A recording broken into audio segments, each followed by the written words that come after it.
Just waiting to get an audio check on it, and then we'll go. A little bit. So you'll hear me. Ooh, that was terrible, Seth. Oh, I hope that doesn't stick, Seth. That was horrible.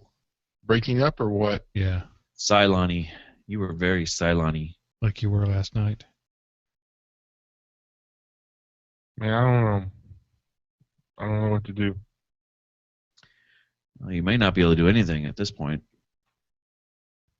Oh, and what I'm sending up to YouTube is terrible. Oh, no, really? Yeah, oh well.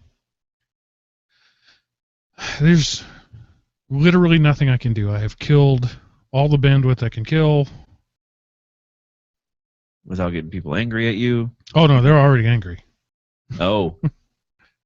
That's never good. Yeah, I mean, I killed everything. Tablets, Roku.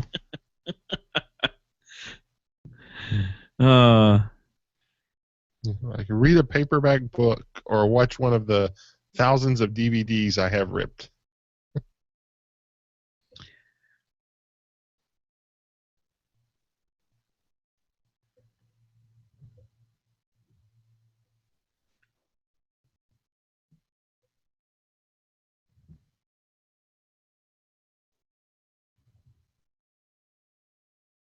All right. Theoretically, everything's dead. Okay. Ready or not, here we go. Let me... Okie dokie. Clean up Restart really all bad. your stuff. Yeah, let me turn everything off and back on, because unplug stuff. Okay. Recording there. Recording there. There's my ugly mug on the screen. Okay, I am recording. Muted that. Okay. And I'm recording now. Seth's recording. Mark's recording. Oh, something just got nasty. Yeah, it did. Is that my end? Your end? Seth's end? Whose end? I don't know. And then it went away. Ghosts in the machine coming. They're getting us, guys. Check 1, 2, 3. Oh, I'm I'm showing like a red line on my recorder. Oh. Check 1, 2. Test 1, 2, 3. Now, no.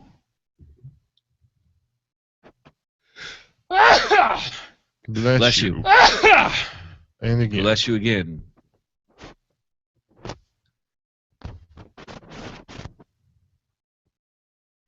Check 1, 2. Show me something. There we go. That's better. Gotta love this live TV. Oh, man.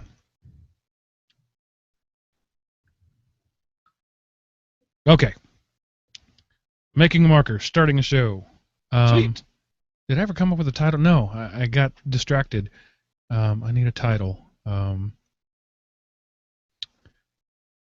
Something about Thanksgiving. Something that's not cheesy about Thanksgiving. That's the turkey part. That's the turkey But part. how about that? Nice. Something that's not cheesy about Thanksgiving.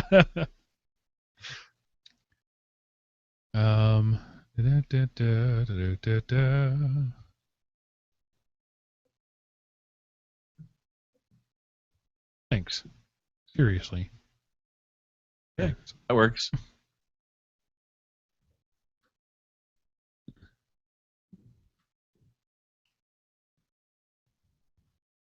There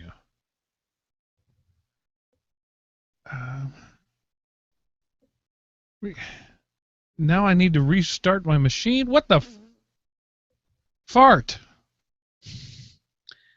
Why is it wanting you to restart? I don't know. I mean, I just turned it on moments ago. Huh. All right, there. 11:11 p.m. That's when I'll let you restart. Okay.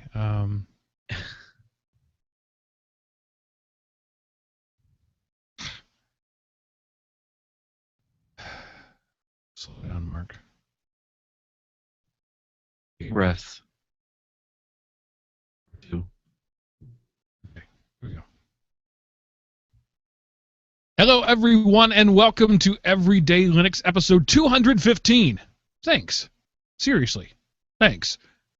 Recorded. What did you do, Seth? 11/22/15? Yeah. November the 12th. Don't you know that anything that is on that teleprompter, he will read, people? Anything.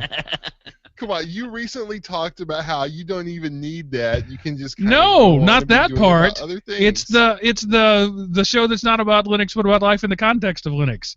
The part that never changes. I've been doing stuff like that for months. I know, and I change it every time. But you know, God, I'm already flustered. You're making it worse. Oh man. All right. That was fun. One more time. Hello, everyone, and welcome to Everyday Linux episode 215. Thanks. Seriously. Thanks. Recorded November 22nd. Can't do it. I can't make that transition. It's because it's going from words to numbers. I can't do it. Oh, that was This is a awesome. long night. There was like this mental. It was like doing a mental chin up as I was doing it. It's, okay. Take 3. Hello, everyone, and welcome to Everyday Linux episode 215. Thanks. Seriously. Thanks. Recorded November 22nd, 2015, and brought to you by Element OP Productions. ElementOP.com. Welcome back, ladies and gentlemen, to the Linux show that's not about Linux, but about life in the context of Linux. I am your host, Mark, the Sultan of the Soapbox Cockerel, and joining me this week, as always, are your two stalwart co-hosts, Chris, the Command Line Godfather Neves, and Seth, the Gooey Kid Anderson. Hello, gentlemen. Hello, Mark, and everyone out there in the internet land. I hope you had a great week. And I would like to voice my howdy doodies to everyone as well. All right, and as the title implies, this week is the Thanksgiving week here in the U.S. As this is being released, I am probably brining a turkey, getting ready to cook it. Thanksgiving in the U.S. is nominally the day that we give thanks to the deity of our choice for the blessings in our lives, but really it's all about the food. But Definitely. it was a good opportunity to say thank you to our audience, those of you listening. As I say so many times, you are literally the reason we do this, and thanks for listening. Seriously, thanks. Yep. So, Seth, you are now a wheeler dealer bigwig on the stock market, right? Woohoo. Yes, I am. My trade went through, and it's promptly down like 2% from when I bought it. But since I bought it for dividends, I'm holding fast and going to rake in that killer interest rate on my 66 shares of stock. Woohoo! I can't Ooh. remember who to attribute the quote to, but it goes something like the way to make a small fortune in stocks is to start with a large fortune. That sounds Yeah, about well, right. You know, that's the thing. I mean, the stock is down, but because I'm not selling it, I really haven't lost anything. The loss only materializes if I go to sell.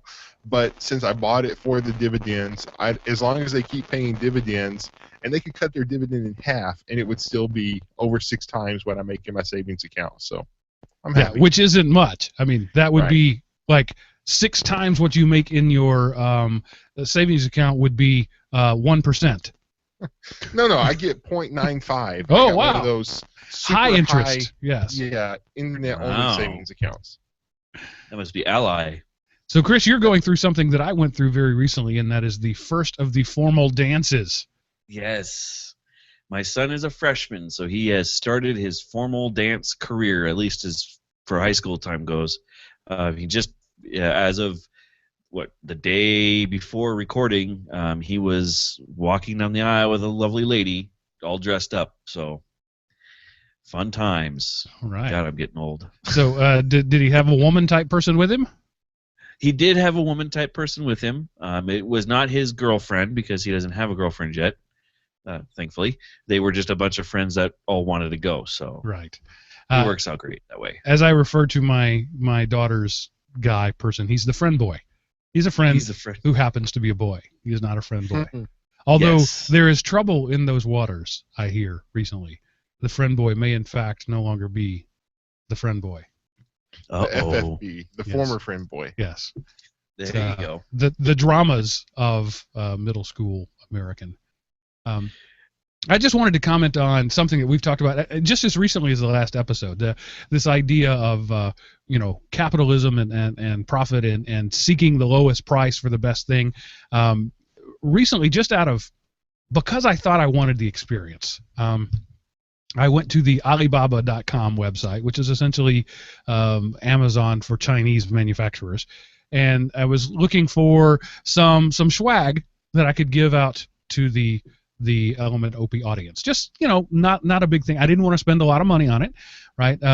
And I'm not going to tell you what they are in case I decide to get them. But I went through, it's this weird sort of interview process where it's an RFP, a request for proposal. You put out bids, but it is kind of turned on its head because they have an initial quote already on the website, and then you use that as your starting base.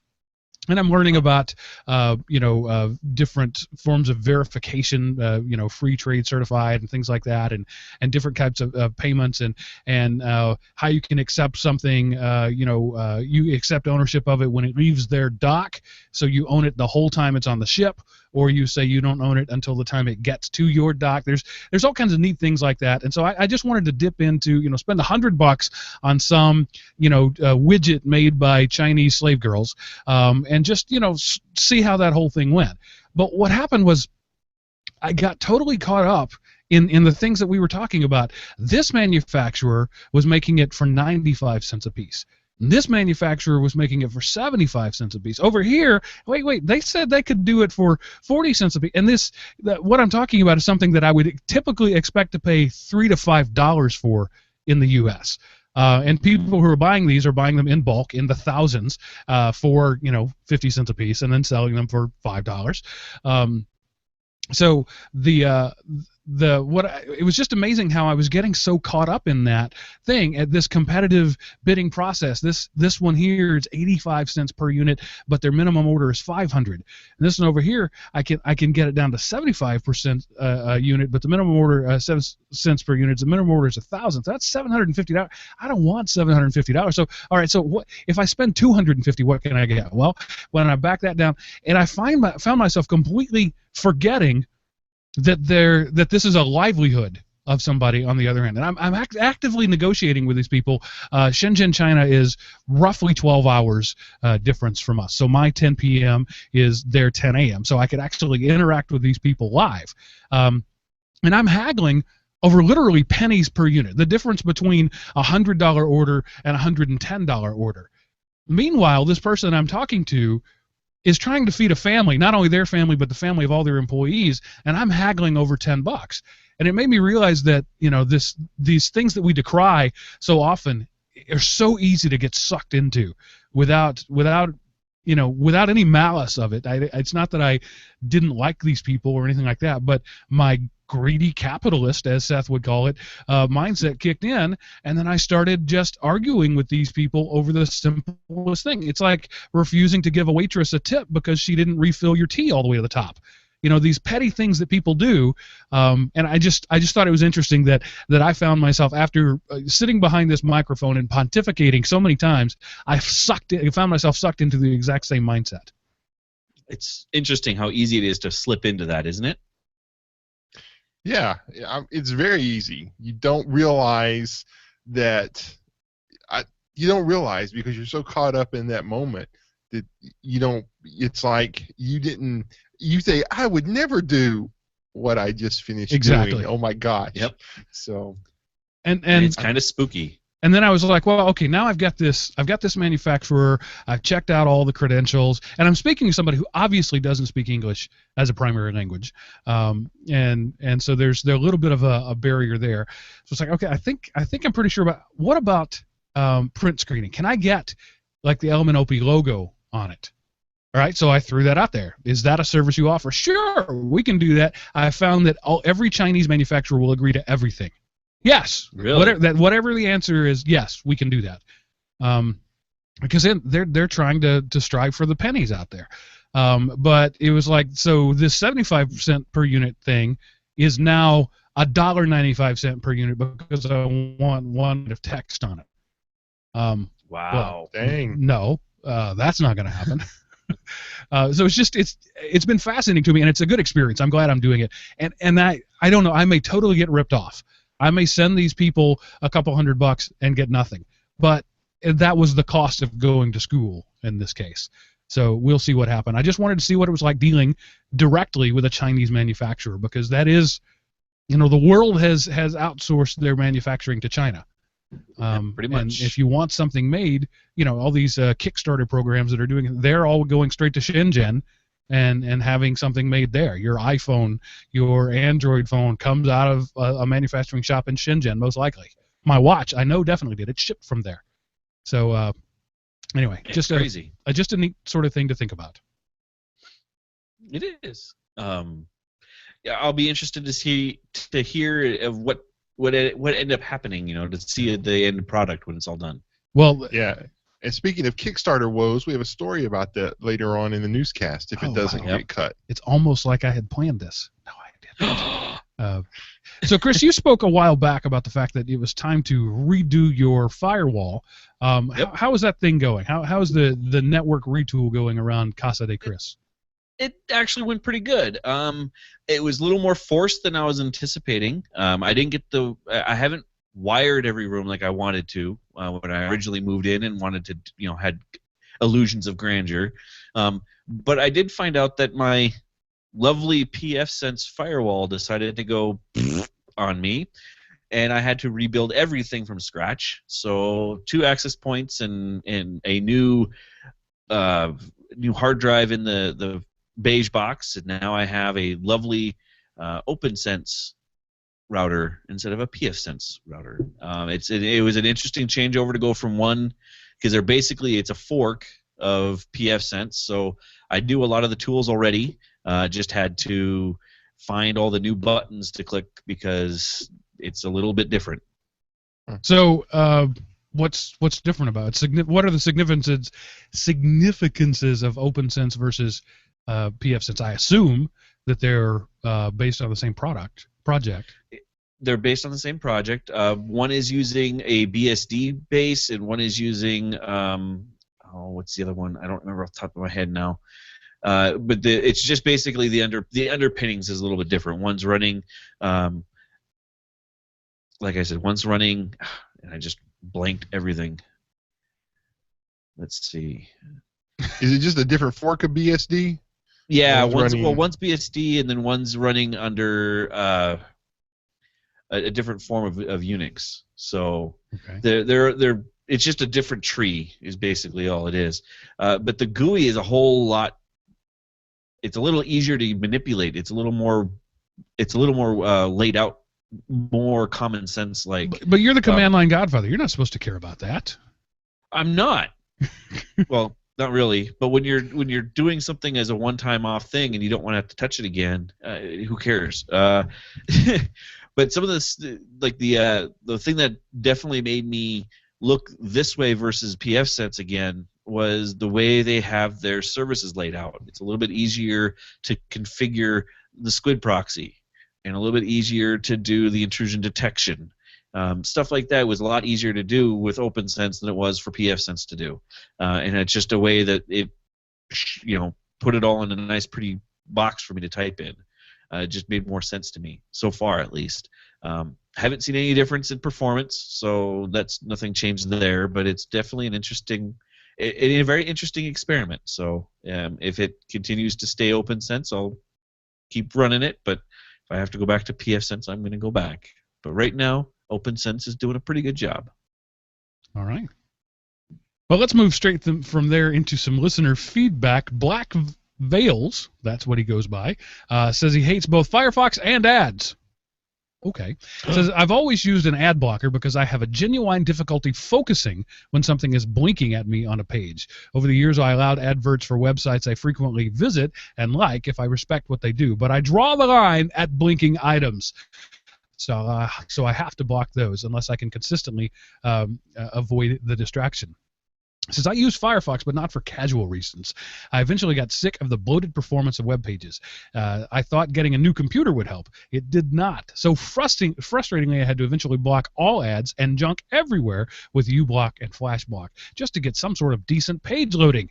I block all those share buttons too. I'll only allow ads if it does not cause a major slowdown. I think Firefox is a big part of the slow page load problem. And yes, I've cleaned my profile, etc. It did not help.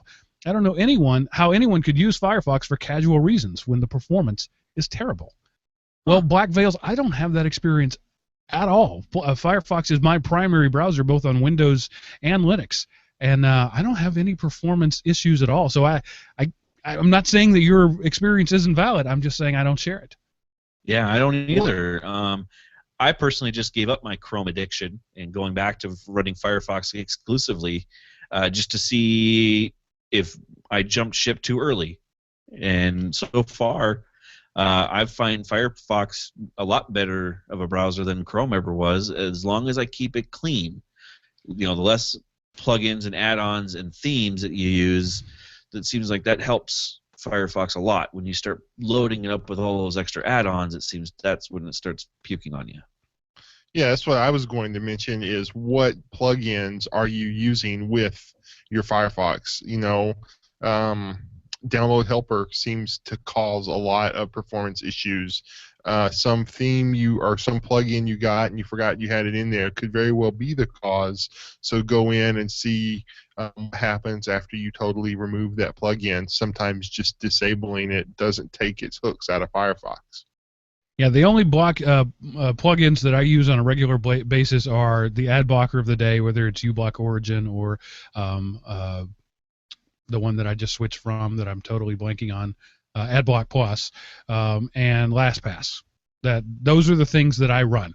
It's not that I don't like plugins. I just find that I generally don't need them.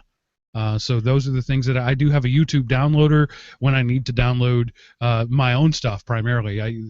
Every show we do goes up to YouTube, and if everything crashes here, I use that as my third level backup because the audio is generally not as good. And so I have a YouTube video downloader, but I keep it disabled except when I need it. And that's it for me, and everything runs really smoothly. On Chrome, I do sort of the same thing, uBlock Origin, LastPass, and then usually a Chromecast plug-in. So maybe my experience is different for yours because I keep it pretty stock.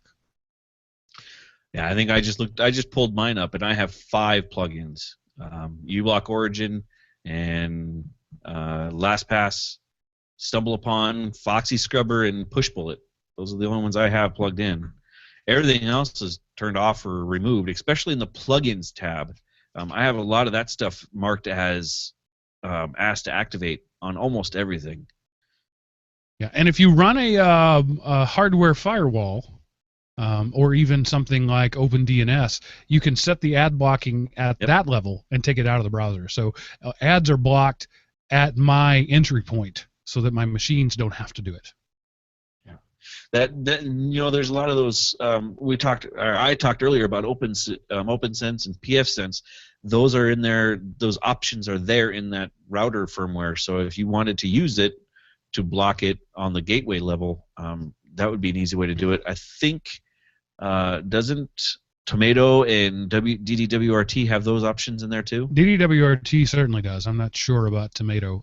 I do it through OpenDNS, but because as I've said many times before, I'm not totally anti-ads. I keep it very minimal. I block flash ads because there's no reason for them. I block known malicious ads. Most other ads I let through. And it's until they prove to me that I can't live with them that I block them. Like, Black Veils, you're talking about the blinking things. That's never going to happen with a Google AdWords ad. Google took that stand years ago. So I pretty much let most Google ads through. I block most Facebook ads for the same reason. They tend to be much more egregious.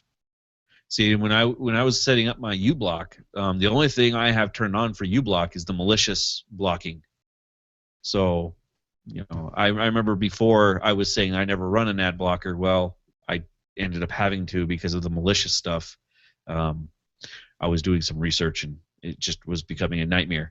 But yeah, the uBlock Origins, man, that works pretty good once you have it turned on and tuned.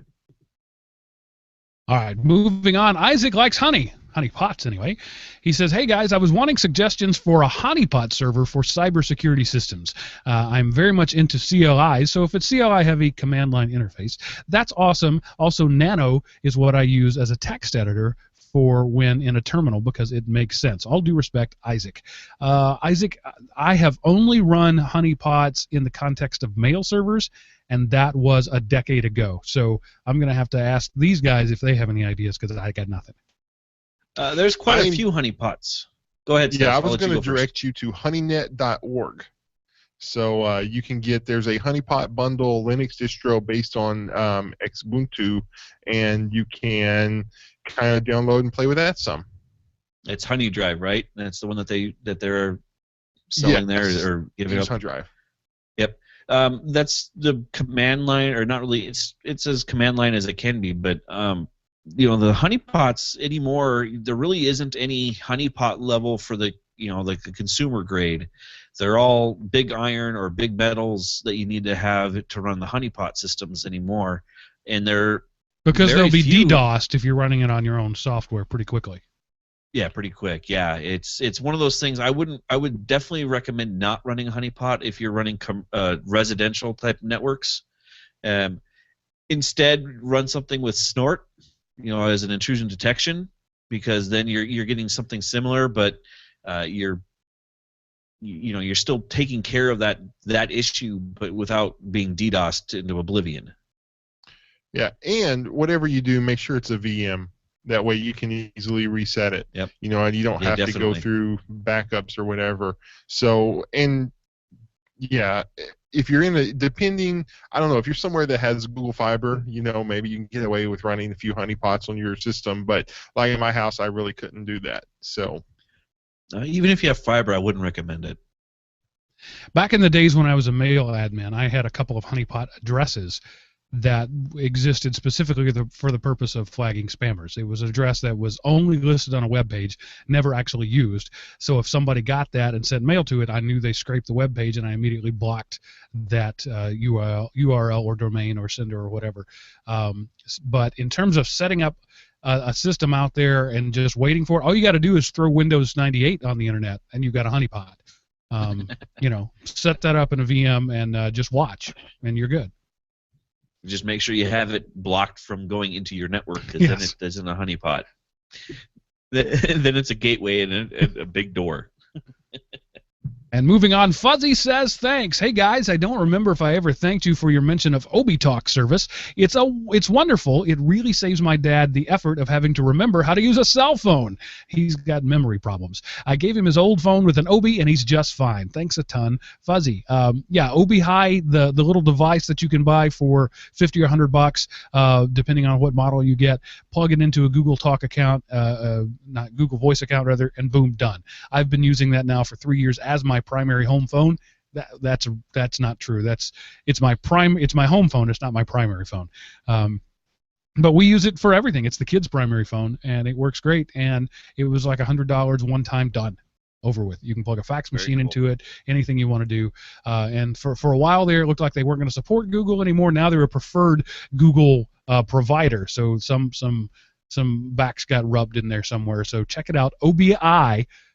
Talk. Just do a search. I think OBI is all you're going to need.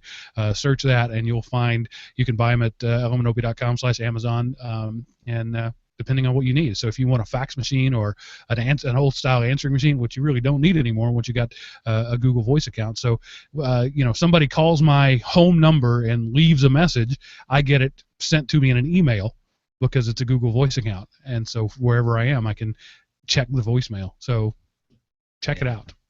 Google Voice is a great service. It's definitely one to, if you're not using it, you need to. Yeah, and I'll be happy to pay for it if they ever require that, but so far they haven't.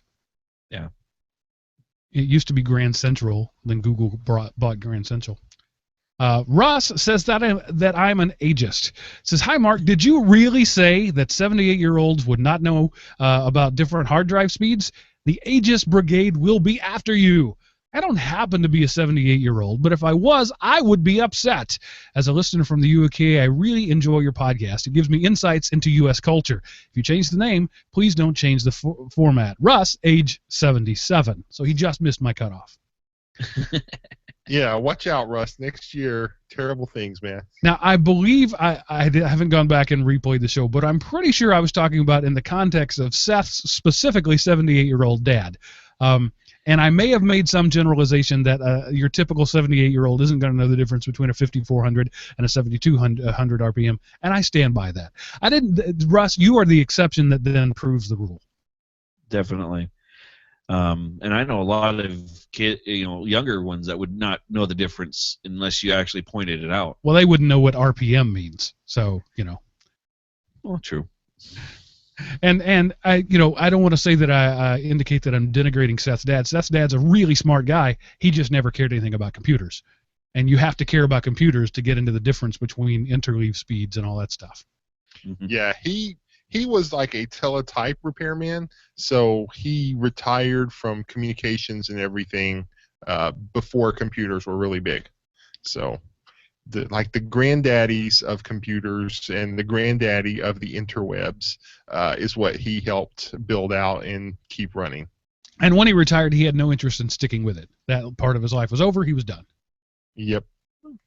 And I, a lot of people are like that, and I certainly can't blame him. I have a feeling when I retire, that will be the end of whatever it is I'm doing, because that's what retiring means.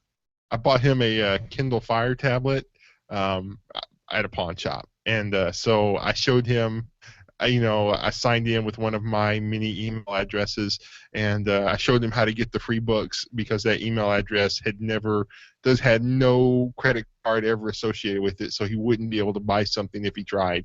And he went to town. I mean, he didn't even have to get up and go into the computer. He could just kind of recline back in his automatic reclining chair and just sit there for days reading his books. So.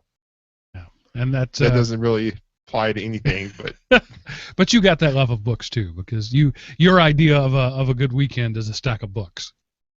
Yes. Yeah. Nothing wrong with that. I didn't say there was. It's just not me. What do you say we do an ad? Because everybody likes ads. So let's talk about DigitalOcean.com, where you can set up your own virtual machine running in the cloud. If you have a project and it's a little more than you can handle with with shared hosting, and it's not something you want to host on your own server, virtual hosting is the way to go. DigitalOcean.com runs everything on KVM, which is as close to bare metal performance as you can get in a hypervisor or in a virtualizer. All their cloud servers are built on super powerful machines running the fastest RAM and the fastest SSD storage, so much so that you can spin up a new machine in less than a minute. Yes, I said that, less than a minute. Less than a minute from the time you click, hey, I want a machine running Fedora with a LAMP stack and Drupal. Can I do that? Yes, you can. Wait 40 seconds, sir. Boom, it's done. That's how fast they are. And they literally have these one-click installs. The most common things that you're going to do on the web, they already have there. You want a WordPress blog, but you don't know where to start? Click the WordPress button, and now you've got a server set up waiting for you to change the master password and log in. That is cool. And everything has gigabyte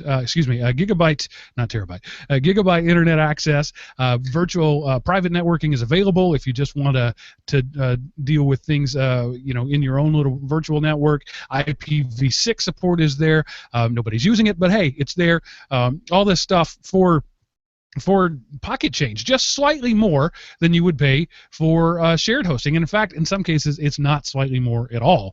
So shared host, their prices start at $5 a month. So for $5 a month, you can get a single core server running half a gig of RAM, 20 gig hard drive, and you get a terabyte of transfer for $5 a month. That's a lot of WordPress hits. Yeah. If you need something a little more, jump up to the $10 a month plan. You get a gig of RAM, single core processor, 30 gigs of SSD space, and 2 terabytes of transfer. Now, I've told the story earlier. When I was first playing with them, I loaded up one of the $10 a month ones, and I loaded a Fedora box, I believe it was, and it was just a basic server, command line only, and just out of curiosity, I said RPM-install, I can't even remember the commands, I'm not an RPM guy, GNOME-desktop. How long do you think it would take to download the 10,000 plus files that it would take to install the GNOME desktop? It took less than 5 minutes. That's impressive. Yeah. You try doing that on your own home sometime, no matter how good your internet access is. That's going to take some time because there's tons of packages there, and it was done in less than 5 minutes. And they have this amazing GUI console. Seth, even you would be happy with that. You log into a web page and you get a GUI console into your machine, so you can run all the GUI tools if you want to do that. So it's great not only for servers but also for development desktops. But if you sign up now and use the code Everyday Linux when you sign up, you don't have to pay even $5 a month. You get $10 worth of free credit. So if you do the $5 thing, you get 2 months of free service. Play with this thing, hammer on it, test on it for two months. If you don't like it, walk away, as Rex would say in just blanked on the movie. Break the wrist and walk away. But if you want to step up a little bit, you can use the $10 one. You get 1 month of uptime for nothing. If you don't like it, you walk away. If you do like it, you feed them a credit card, and now you've got a high quality service. And they have data centers all over the country, all over the world, and you can pick where you want it. So if you want one on the East Coast, they've got one. You want one on the West Coast, they've got one. You want one in Singapore because your clients are there, you can get one close to there. It's pretty amazing and you can move them from place to place as you need to. Really, it's just amazing software for a very low price. DigitalOcean.com. Use the code EverydayLinux when you sign up to let them know that you heard about it here. Now, definitely. Moving on to some news. Anonymous versus ISIS. I don't know who to root for. Yeah, there were several stories here, and I don't really know. I don't know where to go with it either. But so the first one is, and I found this on BGR. BGR has been a big news repository for me lately. Anonymous declares war on ISIS. Anonymous from all over the world will hunt you down. This is from the article. We will launch the biggest operation ever against you, a masked person said in the hacker's video. Expect massive cyber attacks. War is declared. Get prepared. And in response, a Telegram channel that is believed to be affiliated with ISIS hackers sent out a warning message in Arabic and English telling others how to thwart the anonymous hacks. And basically asking, what are they going to hack? So far, the only thing they've done is hit some ISIS Twitter account. So, do you go for the hackers or do you go for the religious extremist terrorists? And they say that they've uncovered plans for attacks on up to 8 other cities, but how trustworthy is Anonymous? I don't know. Yeah, it's a tough call either way. I know personally, I like to hope on the idea that they're going to be Anonymous is going to be their because they're supposedly the watchdogs of the internet is what they claim to be. I hope they stay that way and they don't go down the wrong road, but so far good for you, Anonymous. Keep going. I mean, it's such a what I find fascinating is there's a Fortune.com article about that dated today. When Fortune is talking about Anonymous versus ISIS, that's kind of a surreal sort of thing there. Right? It's a little weird at the at the top. Yeah. And if what's interesting, sitting back and looking at this from a detached point of view, it's fascinating to look at how one asynchronous, distributed, loosely confederated group of people are going to attack another asynchronous, distributed, loosely confederated group of people. How would you attack Anonymous if you want to? You couldn't because they're all over the web. How do you attack ISIS if you want to? For the same reason. Yep. So these people, who got their, low orbit ion cannon and their ability to destroy websites, there aren't any ISIS websites, or there aren't many. There's not an ISIS headquarters in downtown Tel Aviv or whatever where you can attack a server. They are splinter cells. They're distributed by definition. So it's interesting just in the sense of watching to see what happens. How does the guerrillas fight guerrillas? Yeah, well, and that was one of the things. Some of the people wonder if they aren't doing more harm than good because there's other groups that monitor those Twitter accounts and the other things ISIS are going after kind of clandestinely. It's like we are in there and they don't know we're in there, so we can see what they do. And sometimes it's, you get like the State Department having a Twitter fight with an ISIS account, and so I don't know if they do good, but are they also harming the attacks or the defense against it? And another thing, will it take something like Anonymous, a non-nation-based group, to overcome a non-nation-based group? Although you could argue that ISIS they're at least a proto-state because they have land, they have army, they levy taxes, so technically that makes them a nation. And they own large chunks of at least two countries.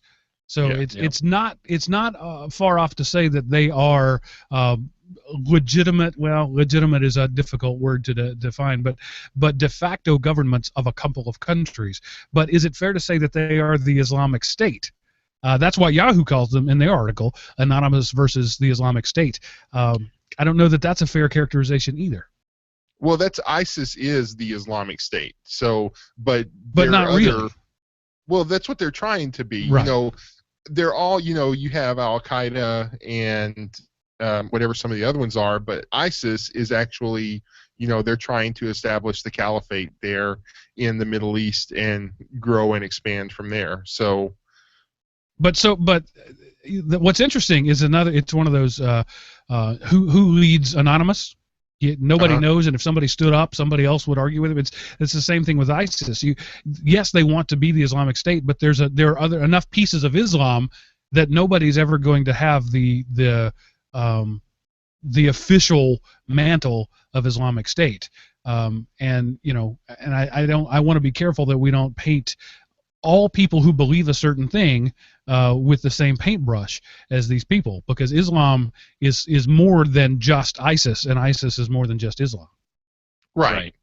And that, to me, from what I saw of these articles, they were specifically talking about ISIS and not Islam in general. Right. So.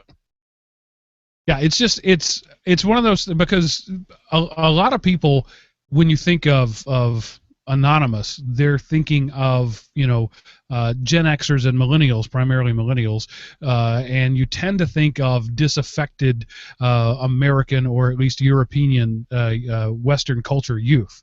But that may not be fair to say that's what Anonymous is either, because they're anonymous. We just make assumptions about them. So it's fascinating. It's like watching two amoebas fight each other. How do you know when they win? Right. Yeah, it's going to be interesting to see the story as it unfolds. I'm rooting for Anonymous personally, because I kind of fall behind some of their thoughts that I've been reading. But am I going to stand up and say I'm part of them? No, because I'm not. I don't have the technical skills to be part of Anonymous. Right. I couldn't pass their entrance exam. All right, so moving on. According to The Verge, teens don't know the difference between real content and ad content. That could either be a slam on teens or a kudos to ad makers. Well, it was carried out earlier this year. They were shown screenshots of Google search results for the term trainers, and asked whether the results at the top of the page were either A, ads, B, the most relevant results, or C, the most popular results. And even though the topmost search results were outlined in the orange box and labeled with the word ad, they were only recognized as such by basically 31% of 12 to 15-year-olds and 16% of 18. So it's like you're handed this thing with the thing saying this is an ad, and then they're asked, is this an ad? So other tests showed that 19% of 12 to 15-year-olds, so what is that, 7, 8, 9 middle schoolers, believe that if a search engine listed particular information, then it must be true. While just under half, 46%, could say that Google was funded by ads. So this is kind of a scary thought, but hopefully it's something they will grow out of as they develop their frontal lobes. But you have people, they would look at people who watch television and say, "Oh, you can't believe the news that's on television. They have an agenda," but then they go over here and pull from the exact same sources and say, "Oh, but this is true because I saw it on Google or Reddit or whatever." It was just an interesting state. And again, who knows? Hopefully, in a few years, they realize and they get the internet savvy. But it's just kind of a chilling thought to think that, and of course we've talked before how this generation is going to the dogs, and every generation has said that about the one that follows. Newsflash: kids are gullible. Film at 11. Yeah. This is a story that doesn't say anything we didn't already know. Yeah, but it documented it with actual numbers. I attended a seminar a while back on brain development. Yeah, I'm a geek. And what was fascinating about that is over time we've mapped the parts of the brain that develop, right? So early on, language centers develop, balance and motor skills centers develop, and later on, the last part of the brain to develop is the judgment centers.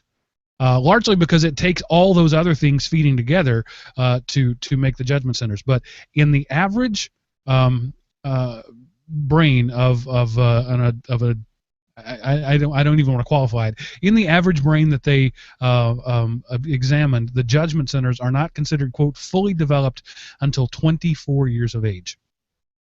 That's normal. That's right. A normal comment there. That's nothing unusual about that. But when you expect a 15-year-old to exercise good judgment, in fact, just as recently as today, I criticized my 13-year-old for not exercising good judgment and had to stop and remind myself she can't.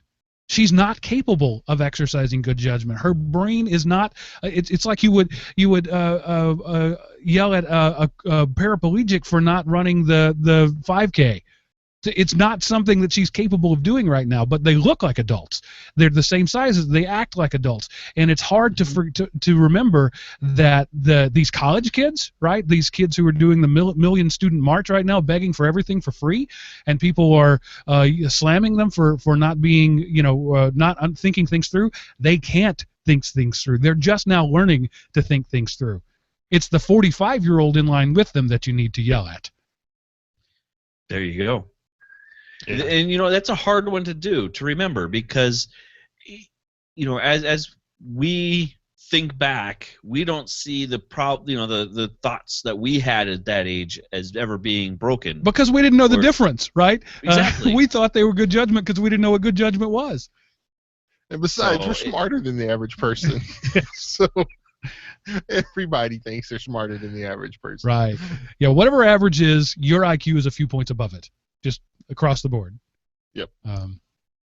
So yeah, this is interesting to me, and it just goes to show that parents who think that their child, has got it all together, they don't. I recently watched with my children, actually the oldest two. I didn't with the youngest one. I can't even remember where it was, but it was a video that a guy had done with the parents' permission. They set up 3 kids through a Facebook, an anonymous, not anonymous, but it was a Facebook profile of an unknown girl. It was 3 guys.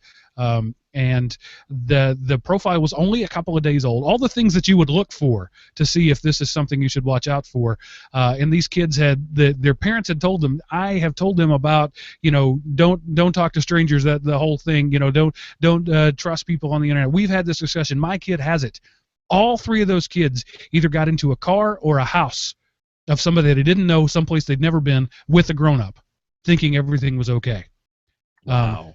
And in 2 of the 3, they like threw a bag over the kids' heads and you kidnapped them. And the 3rd one, 2 big burly guys came out and pretended they were going to rape them. And then mom or dad stepped out around the corner and said, "You see what happens?" So if you think your kids are on top of it, they are not. You think they're trustworthy, they are not. Makes me want to retry a couple of things. Yeah. Yeah, so this big hairy guy walks out and says, "Hi, I'm Samantha," and starts unbuttoning his pants. And this 13-year-old boy is panicking, as he should be. And then mom steps around the corner and says, "Look at what you just did." Terrifying, and I hope the kid learns the lesson. But in reality, probably not. Probably not able to take away the proper lesson from that experience. But it's a good thing for us adults to see that type Yes. of reaction, because then we realize, oh, we're not quite. Yeah. Yeah. When somebody accuses me of being overprotective, I consider that a compliment. Thank you. Thank you for calling me overprotective. The world will rob my children of their innocence soon enough. I don't have to help. That's right. Right.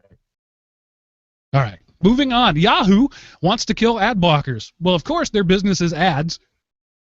Yes, this was another one from The Verge. It came up on a forum post and this actually happened to me. I went there and it was like, you can't see your mail. Please turn off your ad blocker. And so their spokesman at Yahoo, we are continually developing and testing new product experiences. This is a test we're running for a small number of mail users, and basically it sucks, Yahoo. So the thing here is, lots of sites do this, but typically it's not some critical service like email. Then again, maybe email's not all that critical in today's world. So, yeah, I mean, and this happened to me too, and when I found this story, I wanted to share my experience. All right, so I'm right now logging into my 18-year-old Yahoo Mail account, running uBlock Origin. Nope, and I got right in. So I'm not. Well, nope. I got in and then it stopped. That's what happens if I do it. I'm doing the same thing. Of course, I think it's been probably 10 years since I've actually used the account for anything other than just a spam login. Yeah, I give that address to websites that I expect are going to spam me. Yep, the one-off sites. Like Microsoft. my Xbox Live account goes there for that reason. All right. I walked right through it. No problem. Right on the inbox. I can set up an email, compose. Well, but like I said, I only have mind-blocking malicious servers. Well, yeah. Are you seeing ads? Nope. Okay. So but I don't know if that's my contributor kicking in there or if that's uBlock. Right. What's your number on uBlock? I've already closed it. I don't know. Oh. I wasn't willing to put that much into it, but this is just actually I'm totally okay with this. This is fine for me. When sites do that, when sites say, look, we have a social contract here. You want to view my stuff, you view my ads too. I'm fine with that. Then I get to make the choice. Do I load the page and the ads, or do I walk away? I know people expected me to go off on this, but I think this is the right way to do it, frankly. Well, and it gives you the option too. Right. It puts it on you then to go back and say, well, do I need this service? Is this something I actually need every day? Yeah. So Rick in the chat room says that he got in with AdBlocker Plus running. So, but they did say it's a limited release, and they're probably going to turn it off pretty quickly. But I think this is inevitable, and I think it's appropriate. Frankly, especially go ahead, Chris. I was going to say, especially if they're giving people enough notice. If they're just going to one day just slam the doors down, no notice, then I would have a problem with it, because I live by notice. You have to tell me, hey, in 30 days we're going to start shutting your doors down. Shutting your email off if you're using ad blockers. But see, there was a notice. This is in response to it happening. Right. So it's, you go there and you get this, hey, turn off your ad blocker to use this. So there wasn't notice beforehand. That's where I would have the issue with. Not that they're doing it, but the notice. The lack of notice is where I would have the issue personally. And I think if the technology allowed people to stop streaming television to anybody who DVR'd it, they would do that. Right, or like Hulu. One of the things about Hulu is you can't skip an ad. Not possible. Can't do it. Even if you pay for it, you still got to watch the ad. There's a way around it now. They have an ad-free option now. Yep, they have an ad-free option for $3 more. Right. Okay. And worth every penny. In the ad version, you have to watch the ads. I think that if people, and in fact I know that there was a lawsuit by CBS, I think, against the Hopper, Dish Network's device, specifically about the ad blocking, because the Hopper has auto skip. Like I think they had to take it out. This is a few years old, but it was like while recording the show, it just wouldn't record the ads. So you didn't have to skip over them while you were watching it back. And I'm pretty sure that Dish lost that battle and had to leave it in there. But any remote with a 30-second skip button we all know that's the jump over the ad button. Right. And, that's just the way it is. The media, most media, television, radio, newspapers, magazines, is ad-supported. That's the contract. Some third party, it's called the third-party payer system. A third party, DigitalOcean.com, put up money so that you could listen to Everyday Linux. You're not paying for it. I'm not charging you for it, but DigitalOcean is paying for it. Pepsi is paying for you to watch the football game. You're getting it for free, but not really for free. You're getting it in exchange for the ads. That's the deal. It doesn't bother me that people say, hey, you're breaking your end of the deal. You don't get the content. Yeah, I just wanted to tell people what was happening. Good Looking stuff. for content. Another thing, Linux Mint sucks. IT World says so. Yeah, Who put this in there? That was not me. That was me. I put that one in there. Did you guys actually read the article, or did you just? It's kind of a funny article when you read it because he's like, Linux Mint sucks, but no, not really. He was expecting to be spending hours chasing down things, and then in 45 minutes he found out that everything was working and fine. And this is awful. When I install Linux on a desktop, I'm expecting to be able to waste a solid 8 hours chasing down random issues that were solved on other modern desktop systems by 2008. I went into this hoping and wishing to have to crawl through linuxquestions.org threads from 2006 to figure out why plugging in a second monitor doesn't work with x.org. And it didn't. Oops. It all worked just fine. I loved it. I thought it was a great one because that's one of those feel-good articles that when you read it, just makes you laugh. Yeah, most Linux today just works. Yep. With a few exceptions. And maybe if you want to learn how to deal with those few exceptions, our friends over at the Linux Academy can help you out. Maybe not. Maybe they're not going to tell you how to deal with the printcat file, but what they will teach you how to do is how to be certifiable. Well, that doesn't sound good. How to be prepared to be certified as a Linux administrator. They do this, by the way, they're step-by-step video courses. There are hundreds of them now. I've been saying for a while over 200. Well, since I put in my notes over 200, they've added some 1,100. There are hundreds and hundreds of step-by-step videos, each one of them with a corresponding PDF study guide so that you can read as you watch. They've got their amazing lab infrastructure that really, in my opinion, is the killer app of their service, where you can run up to 4 machines simultaneously, pick from 8 different distros. They're all in a safe environment.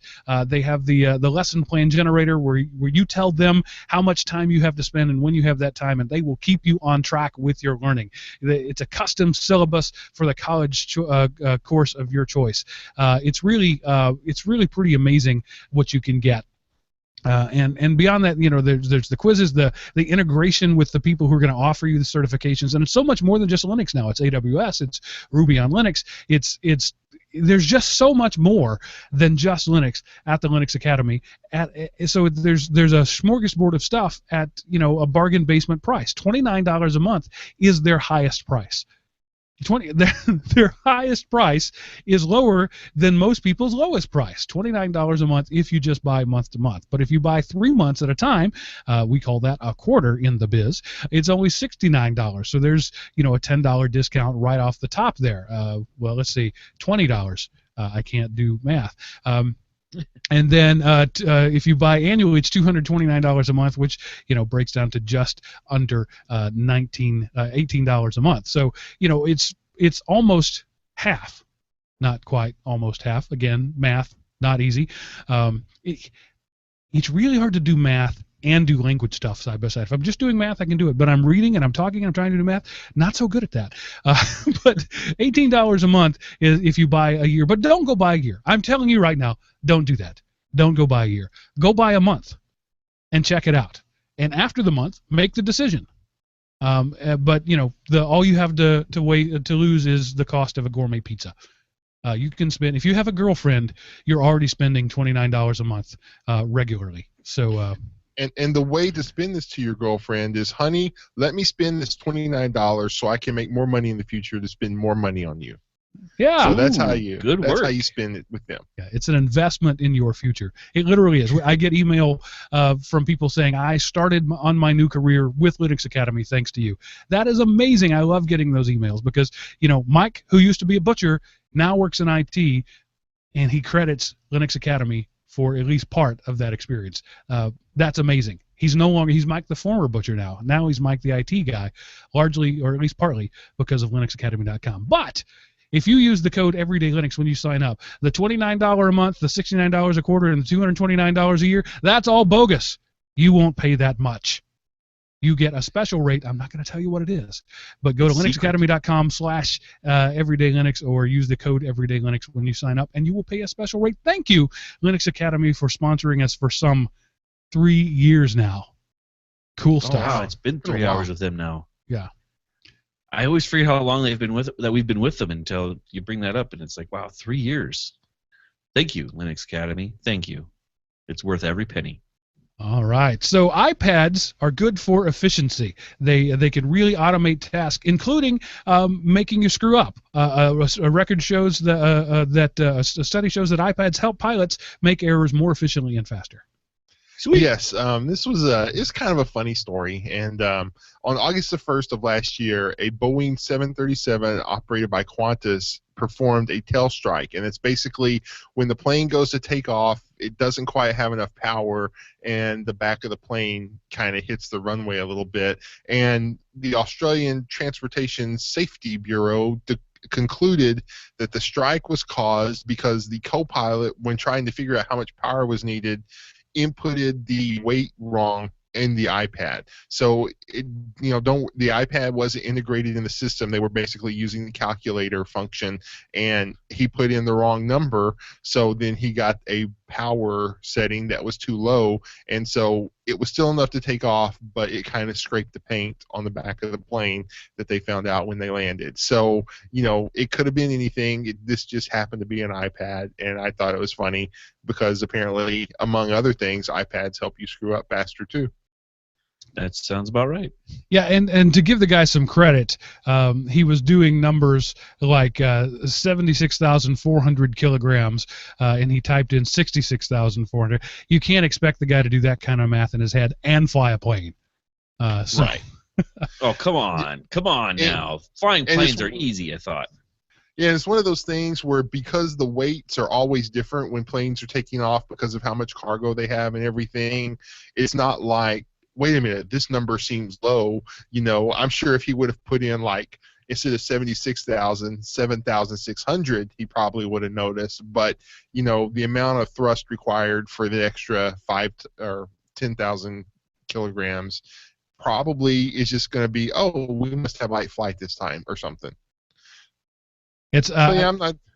Just this weekend, I saw one of those things. I've seen it several times before, floating around, where pilot gripe lists and the air crew's response to it. And one of the items was auto land feature really rough on this plane, and the response was auto land feature not available on this plane. When it was something being really loud, and the response was told that something to keep it down. And that was actually, it's credited to Qantas Airlines. So if it's the one I'm thinking of. All right. So next up, TrueCrypt actually does encrypt. Surprise, surprise. Yes. TrueCrypt was, I guess it's been over a year now that it was in the news when the developers just up and quit. But it's a tool still used by millions of privacy and security enthusiasts, and it is safer than some studies have suggested, according to a second comprehensive security analysis conducted by the Fraunhofer Institute for Secure Information Technologies. They did uncover a few vulnerabilities, but the vulnerabilities would not affect something that a whole disk that you encrypted. They would only affect if you tried to encrypt an active volume, which TrueCrypt was never designed for. It was just something that was being used. So the analysis, which was performed under contract with Germany's Federal Office for Security and Information Technology, it basically echoes conclusions reached before, that TrueCrypt's still pretty stable. So while there's been several people who forked it and they're trying to develop it up, but it's still safe. If you're going to encrypt a hard drive and then and then that hard drive is not powered on, then it's still pretty secure. And the name that you mangled there, the Fraunhofer Institute, is the people that brought us the MP3. So these guys have been doing tech for a while. Yeah. And that's good to know that TrueCrypt is still worth its salt. And there really isn't anything else that is a good replacement for it. Well, all the successors to it that exist are forks of it. Right. It is the standard, and there's a reason it's that good. And the TrueCrypt guys kind of threw up I'm going to take my dolly and go home moment, and decided they didn't want to work on it anymore. But the code is still out there, and it's still good, and it's being audited and has been audited, and it's still. So don't be afraid of it. Just use it well. Yeah, use it as it was intended, not some of the other things they found it also worked at. Right. And then it's still rock solid. And Mark, I can barely speak English decently, much less try to pronounce a foreign language name. In this case, it was German, but it could have easily been Spanish or Eastern U.S. people. So a quick digression here, just because I have the microphone and you can't stop me. The MP3, the real genius of the MP3 codec that the Fraunhofer Institute came up with was they figured out, based on a set of sounds, what the human ear could actually hear. They did this by modeling in detail the human ear. Actually had like mannequin skulls with ears and mics on it. And say, for example, I'm in this room doing this podcast, and I'm talking to you, and at the same moment I'm talking, the smoke alarm upstairs goes off and starts blaring really loudly. But because I'm stubborn, I continue to talk. You, the listener, all you will hear is the smoke alarm because it's really loud, but I'm still talking.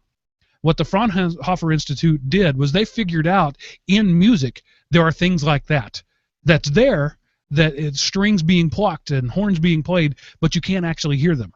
And so they figured out how to programmatically take those out, and that's how you can take a 640 megabyte CD and cram it down to 30 or 40 megabytes worth of MP3s without a significant loss in quality, because the things that you're throwing away you couldn't hear anyway. People have been arguing with that ever since then, saying, "Well, I can hear the difference."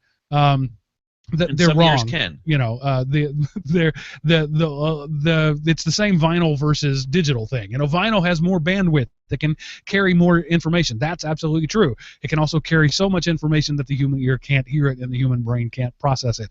So that was the brilliance of the MP3, and we've gone worse now. We've cranked that down to 128 or 112 or even 96 kilobit MP3s, which do throw away information that you can hear. But we've got a whole generation now who've grown up on music that's good enough.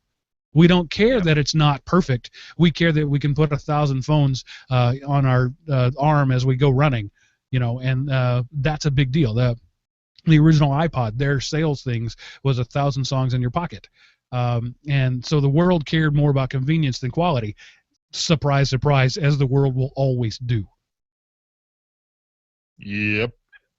What else can we say about it? That's the truth about MP3. So that there are some ears that can hear some differences, but they can't usually point out exact differences. I actually completely and totally disagree with that. There are some brains who think that their ears can hear more, but there is no science to back it up. There's never been a confirmed study of that other than some guy saying, I can hear the difference. No, they have actually, there have been studies done on this where if you have the equipment to play the other sounds, a significant number above what you would expect from just random people guessing which one was better, the one with the bigger, full, richer sound, a significant portion could tell the difference. Right, but they can't tell you what they're hearing. They'll tell you that it sounds different. or that it sounds better. But most people think louder is better, right? And so if you've got this full range set of speaker systems, you're getting a higher volume even at a lower intensity because there's more sound there. So people will equate louder with better. Well, I understand what you're saying, but they went through and they kind of did the double-blind study. They played both on the inferior equipment, and then they played both on the whatever that good word is, on the superior equipment. And whenever they played them both on the superior equipment, people could tell a difference in sound. When they played them both on the inferior equipment, it was like it was fit just probability of people guessing. 50-50. So whenever the equipment is there is a noticeable difference that can be heard.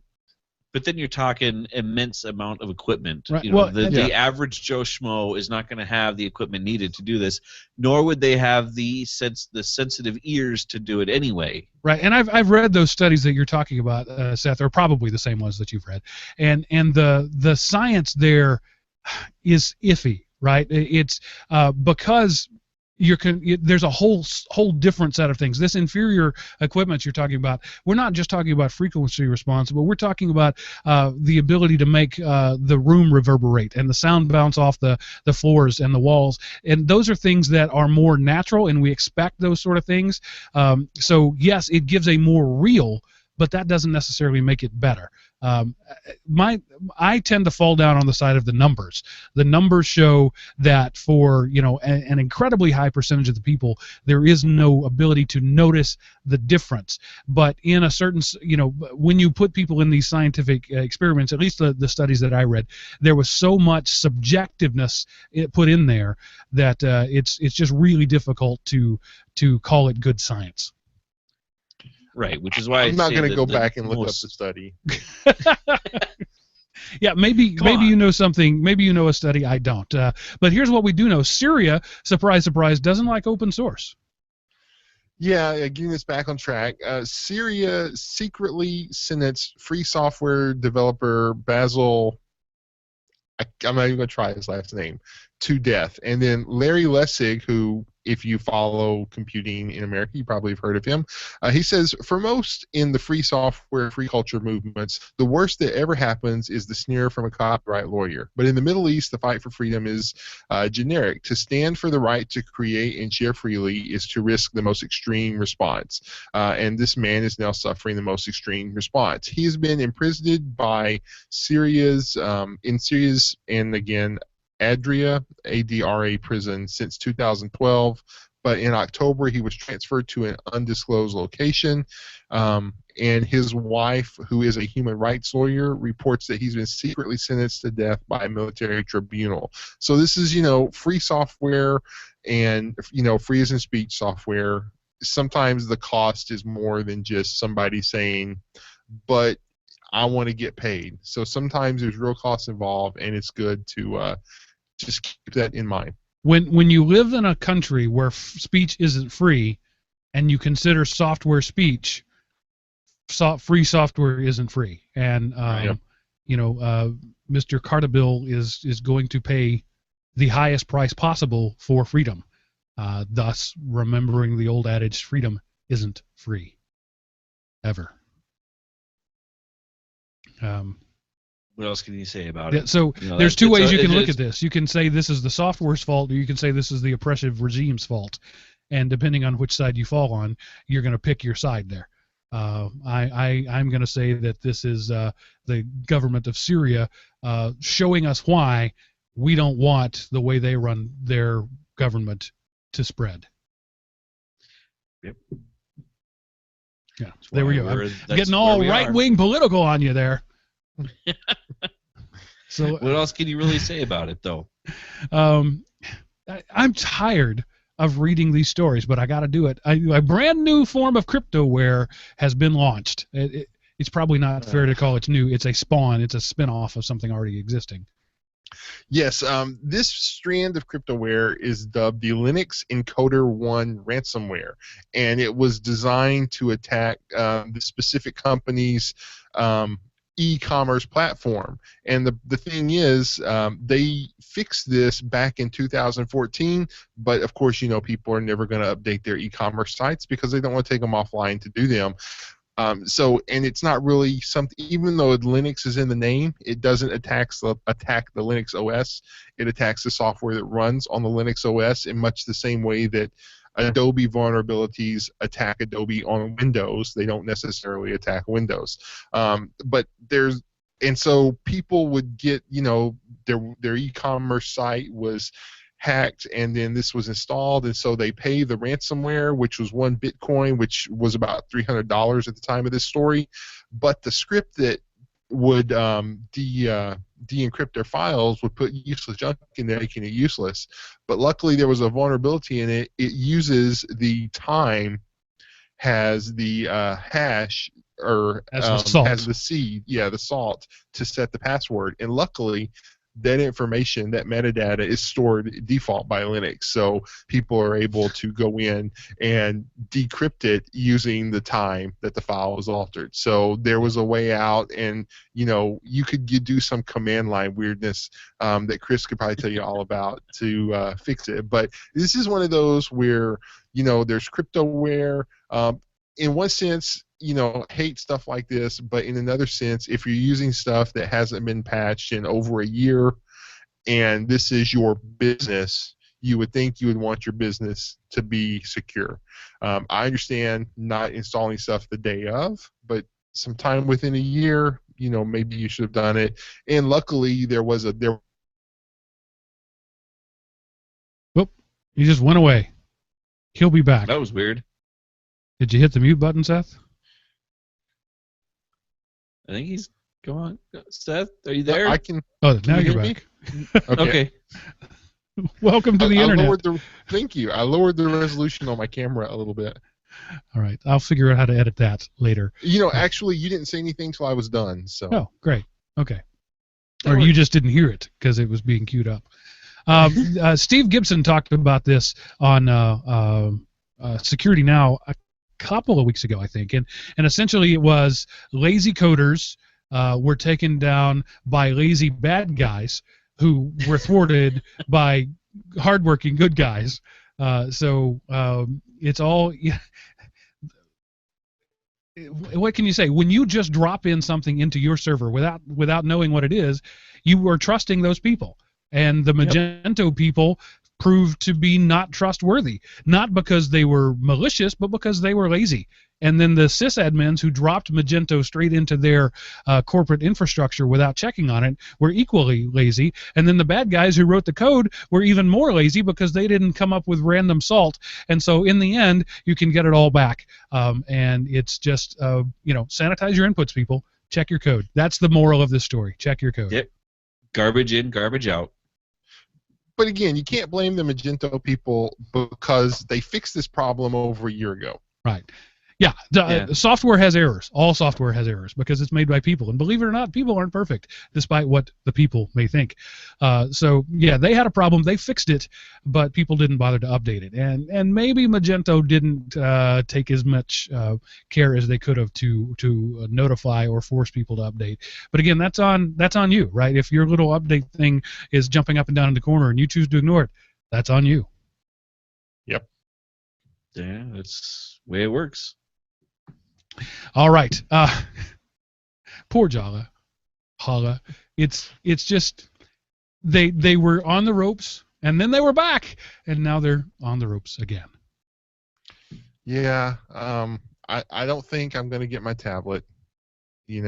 But the mobile company founded in Finland today announced, and this is from an article from OS News, that its latest financing round, which was aimed at the end of November, has been postponed, and the company needs to adjust its operations accordingly. At the same time, the company has filed for a debt restructuring program in Finland to ensure the continuity of its business, and it will temporarily lay off a big part of its personnel.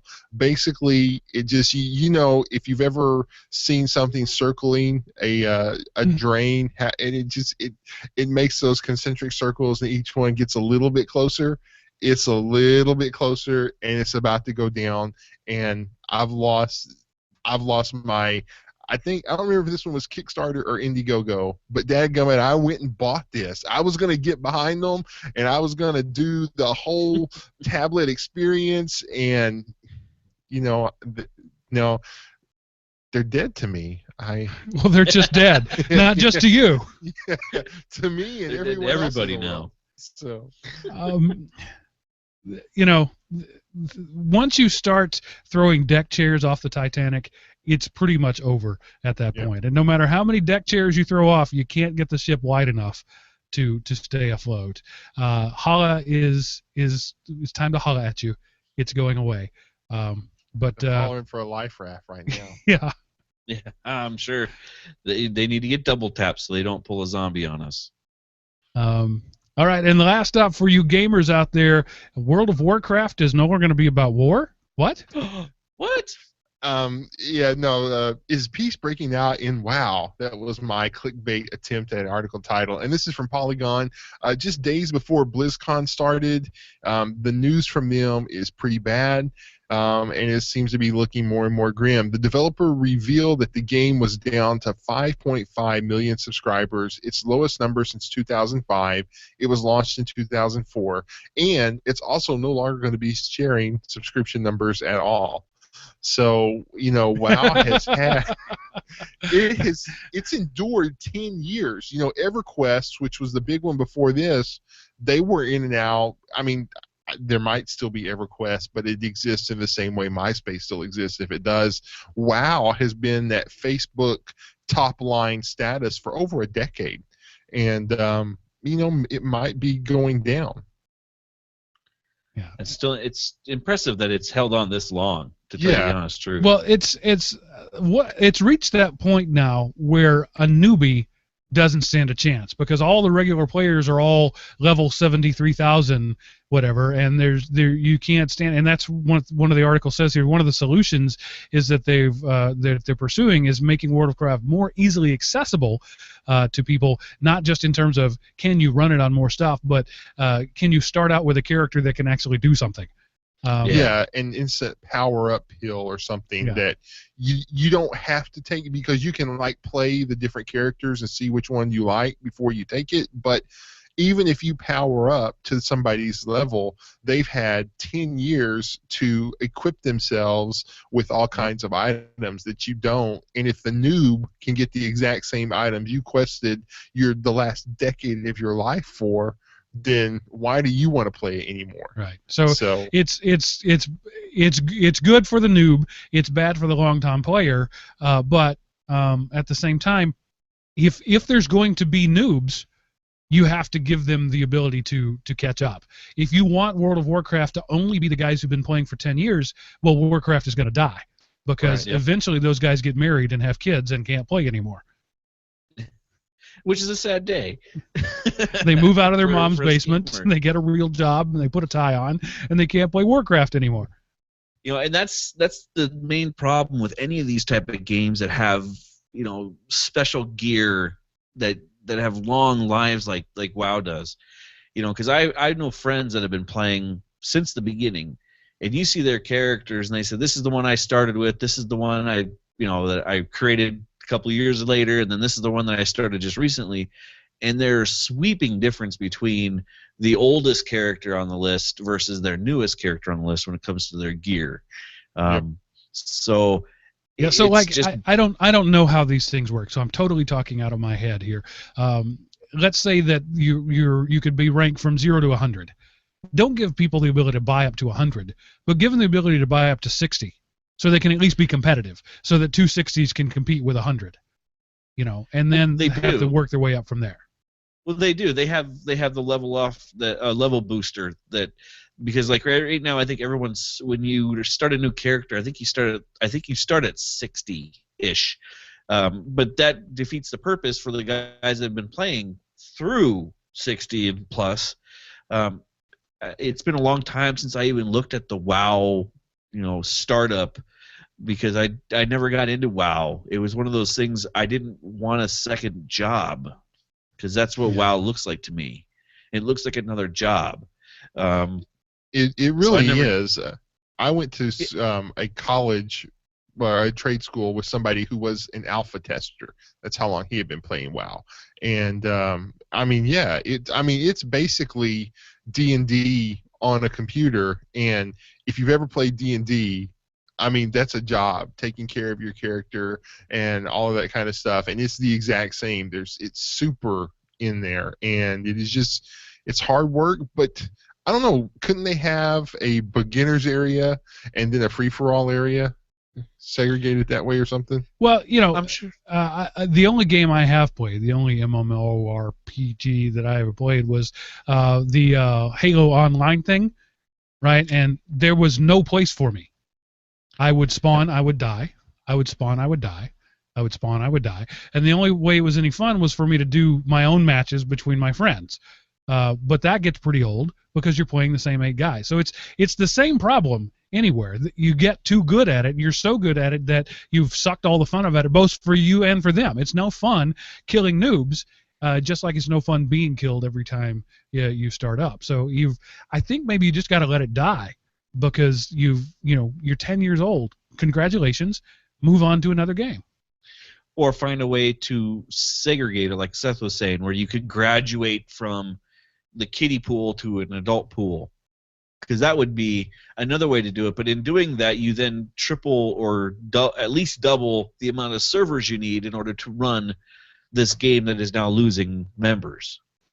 Yep. So I don't think that's going to happen either. Yeah, but the cost of a server compared to what it was when they started 10 years ago is way less than half.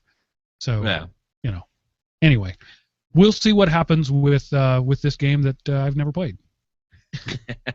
It'd be interesting. I'll have to ask my friends who are still playing WoW if they still play religiously or if they just come on for the holiday, because they do special holiday things where they do Halloween events, that type of thing, where they just log in long enough to do the events. Yeah, well, it's when you're off of work and you've got some time and you can go back to your old stomping grounds. Yeah. Mario Kart for the win. Never actually played Mario Kart, but I hear it was good. Mario Kart was the best. I think one of my favorite games still is Street Fighter, Super Street Fighter.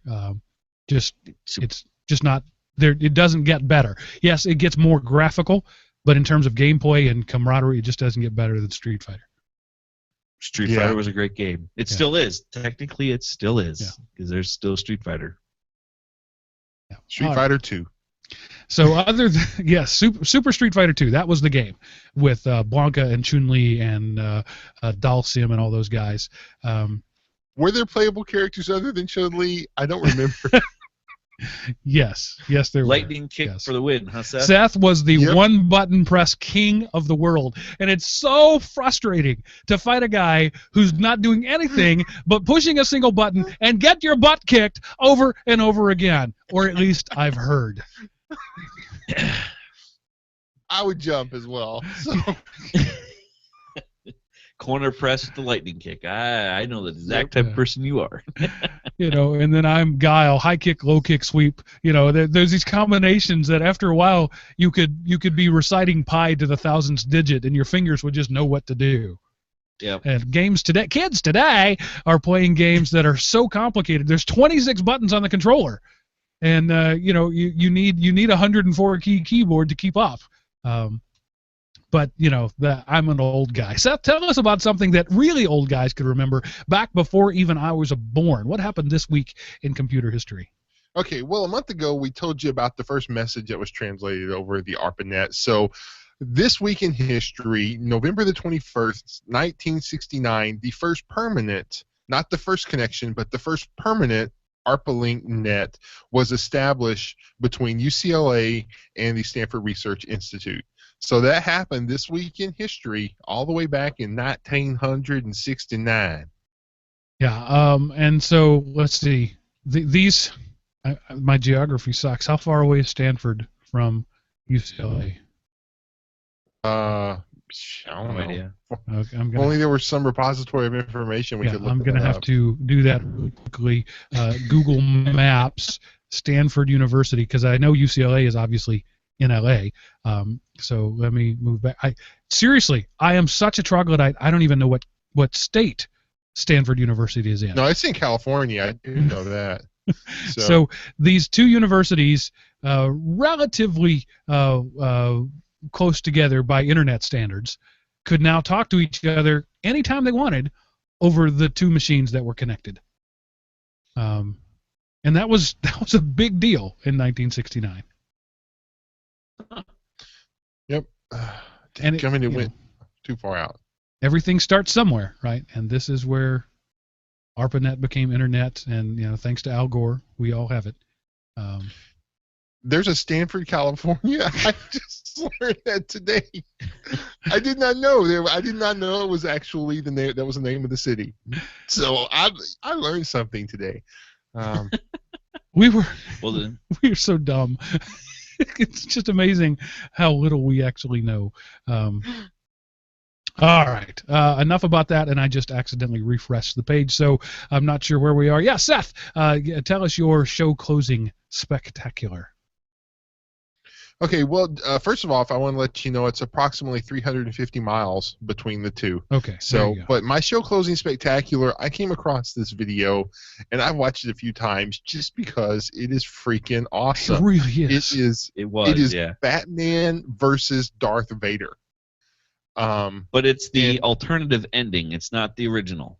Yeah, it's the one I saw first, though. I didn't know this was the alternative ending because the link I saw was from a different one where they copied it. But this is from Bat in the Sun's YouTube channel, and they do these superpower beatdowns where they take, like, there's a Superman versus Thor, there's a Darth Vader versus Gandalf, there's Master Chief versus Captain America, Wolverine versus Predator, to name a few. And this was Batman versus Darth Vader, and I just thought it was really cool. The production quality was really good. It's about 8 minutes long. Seth sent it to us last night and said you have to watch this before the show because it's too long to watch. That's one of the joys of this part of the show is Seth says something and then we get our live reaction. And at first I'm watching, I'm like, all right, this is clearly cheesy CGI. But then the production quality, I mean, it's really good for a YouTube web video series. Yeah, I was impressed. That was the very first thing I noticed. I was like, oh my goodness, they spent some money on this thing. Yeah, and it's believable. As ridiculous as Batman versus Darth Vader is, they actually weave it in such a way that it's believable. Yep. Yeah, there's a backstory because if the two were to meet face to face for the first time, Darth Vader would obviously kill him, no problem. But Batman has, he does what he's a detective, so he detects stuff, and he sets up a plan to go and take the fight to Darth Vader, and does it in a very believable way. So, I was impressed. There's a fun line in there. I'll take my science over your magic any day. That's a very Batman-esque kind of line, and it's reminiscent of Han Solo. And there's all kinds of throwaway lines there that are homages to other bits of pop culture. Right. And lines like the I'm Batman. That's going to come in there somewhere at some point. You can't have a Batman video without somebody saying I'm Batman, and the way they deliver it is totally satisfying. Yes, it is. Yes, and so it's just really cool. You should watch it, and maybe watch them all. I don't know. I haven't watched all of these, but I've watched several, and again, the ones I've seen, they're like, wow, this is actually kind of cool. So I want to see Batman versus Master Chief. That would be a good battle. It was Captain America versus Master Chief. But I'm saying I want to see Batman versus Master Chief. The super Spartan, but all he's got is a gun and his fists against Batman, who's sort of the ultimate trickster. That would be an interesting battle. It would be. I think Batman would probably win though after seeing. There was another YouTube video that I was linked to about the major flaw in the Spartan armor, which is why if you go up and melee somebody who's wearing the Spartan armor, why they drop over dead with a melee hit. Okay. I'll have to find it and I'll link it to you guys, but it's basically the weight of the helmet alone with the movement would snap the neck. So that's why a melee hit will kill someone in a Spartan outfit. And Darth Vader versus Dr. Doom. I'm gonna have to watch this. Nice. All right, that's it. That's the show closing spectacular. So I guess that means the show is closed. But first, let me tell you how you can feed back to us, how you can comment, how you can let us know what you're thinking. Go to elementop.com, click the Contact Us button at the top of the page. That sends gives you a nice form that you fill out. That sends a nicely formatted email that gets priority in my inbox. So if you really want to contact us, that is the best way to do it. Go to elementop.com, click the Contact Us button at the top of the page. Or if you're a rebel and you want to fire up Mutt and send your own email, you can do that. To send an email to edl@elementop.com. That goes to all three of us, lest you think I am censoring email to the guys. I do, by the way. But you can make sure that they all see it that way. Or if you would like your dulcet tones to appear right here on the recording, you can call 559-I-AM-OPIE and leave us a voicemail on our Google Voice box, and we will play it on the air most likely. Can't guarantee it. If you're vulgar, if you're rude, if you're just plain stupid, I'm probably not going to. But otherwise, there's a good chance you'll get on. Thank you for being a listener. Seriously. Thanks. As I said at the beginning. For those of you who are Patreon supporters, for those of you who are PayPal donators, for those of you who use elementop.com/Amazon for your shopping, you guys help more than you know. The bills, as cheap as hosting is and things like that, the bills do add up.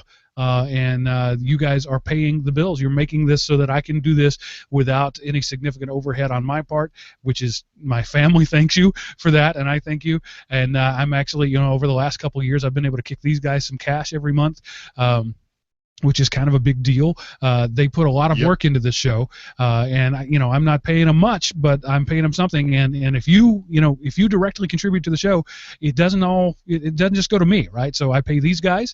Every time we have a guest on the show, I kick them a little something, either a donation in their name or a gift card or whatever they choose, because they took their time out of their busy day to be on the show. When we need new gear, it goes to that, and 10% of it goes right back into an open source project. So donating to the show is more than just supporting a podcast. But it is that too. So we appreciate it in this time of Thanksgiving. I want to thank you for what you do. The best way that you could help us, the most powerful way, your money is good, but your recommendations are better. As we grow the audience, grow the numbers, tell people about it. If you like it, however you download it, go and leave us a review on that mechanism of choice, whether it be Stitcher or FM radio or FM, Last.fm or whatever. But seriously, most of the world looks at iTunes, and I know this audience hates iTunes. Bite the bullet. Instead of sending me $5, go through the hell of loading up iTunes and leaving me a review.